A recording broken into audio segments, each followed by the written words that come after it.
Is Von Miller coming home? I want to talk about this potential free agent target and another one which we will reveal later on in today's episode. But there is some buzz out of Buffalo that the Bills might be moving on from Miller, who they gave a huge 6-year contract to a few off seasons ago. And if you have not been keeping up with the Bills recently, he has not been a factor on this defense. That really started to show in 2023. A little bit of a bounce back-ish year in 2024, but that's just because the bar was so low for him. Now, I came across an article from The Athletic that talked about one cut candidate for all 32 teams, and I think a good kind of exercise you can do is when you see articles like this, go through the players and don't just look at your team, the Broncos. Look at other teams to see, hey, maybe Denver could target this player because that's at a position of need. But here's what Joe, and I'm not going to try to pronounce this last name, said from The Athletic. The Bills could negotiate a pay cut with Miller equal to or greater than how much they'd save on the cap to cut him. However, without a pay cut, Miller is likely to be released. For everyone that wants Von to come back to Denver, I don't think it's likely. For one, the core group of front office and head coach and GMs, all that were here when he was here, they're long gone. It's Sean Payton's team now. This is his boat. And he never played with Von Miller, and I don't think he's going to make a move just to score some brownie points with the fan base. No, I think he's going to be objective. And I think objectively he's going to look at his front five and figure there's no real spot for him from a starting perspective. You're not starting him over Jonathan Cooper or Nick Bonito. Meanwhile, he wants to see the continued development of Jonah Ellis and DeAndre Tillman, two guys that had really strong 2024 campaigns. So someone tell me where Von Miller fits on this roster if he did not play for the Broncos. Like, that's the only reason why we're talking about this, right? If Von Miller was a lifelong Charger or a lifelong Texan, he would not be in serious conversation here. And remember that 2023 season I talked about a second ago? 3 tackles. So yeah, it was a bounce back year for him. But look what the bar was.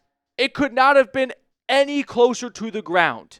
So I don't think Miller is going to come back to Denver because it doesn't seem like the current front office and, Sean Payton have this deep attachment to him. George Payton traded him away not too long into his tenure as Denver's GM. 6-7 months into the job. So, yeah, doesn't seem like Payton has his calling to bring him back. I don't think Sean Payton gives a shit. Sorry. It's a new ownership group. Von Miller never really interacted with the Walton Penner group.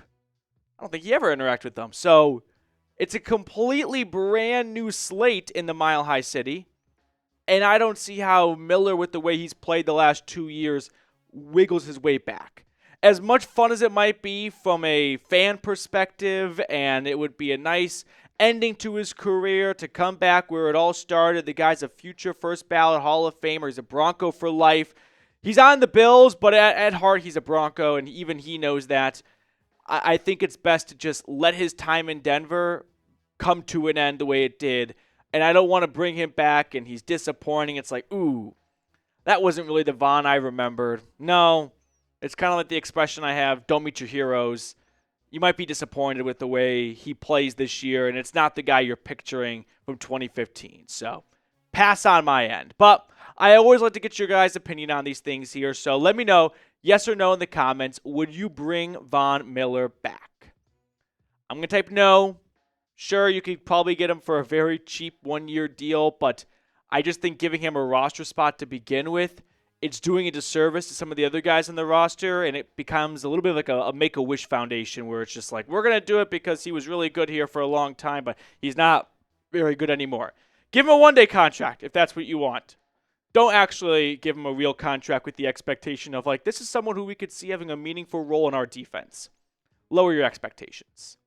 The other potential free agent target that could be released / definitely will be released is Davante Adams. Our brief friend when he was in Vegas with Derek Carr and then an absolute carousel of quarterbacks after that, he is going to be a free agent, and the Broncos could look to bring him in because they need some help at wide receiver. At least That's what a lot of people outside think they need. Personally, me, I don't really think so. But I understand a lot of people want or feel the need to push the wide receiver narrative down Denver's throat. I kind of like this receiving core. It's young, and you've got a veteran in Cortland Sutton who had the best year of his career last season. Why do you need some major addition? I don't think that's a, must do for Sean and George Payton. I'm going to expand more on that in just a second here, but we are closing in on 33,000 subscribers. The growth this channel has seen since I started here in July of 2021, time flies, is unbelievable. So I really appreciate everyone who's already subscribed. If you haven't yet, scroll on down, click that sub button. Now, Adams is going to be getting up there in the age column, turning 33 years old in December. He's got 2 years left on that mega contract he got from the Las Vegas Raiders. There are some cap savings. I'm downplaying. There's a boatload of cap savings to be had. If he gets released, there is going to be a $29.9 million cap savings for him. So I feel like this is a no-brainer, and that's not a hot take by any stretch. You can book it right now. Davante Adams will be released by the New York Jets. So now the question becomes, once he hits the open market, which is going to happen, should Denver take a look at the 6-time Pro Bowler, 3-time All-Pro receiver? I am very pessimistic about this. For one, even though he's still pretty good, that was the worst season in 2024 of his career since 2020.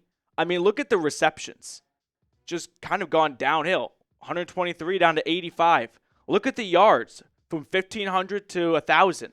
That comes with age, and so, yeah, you're not finding the 1,500-yard guy anymore, but I don't think you're going to get a 1,000-yard receiver anymore as well. So I'm passing on Davante Adams. I think we are just living in the past a little bit and trying to recreate your 2019 fantasy football team. Guys, it's 2025. He is older. He is not as good as he once was. And also, I don't know if he'd really be that impactful with Bo Nix.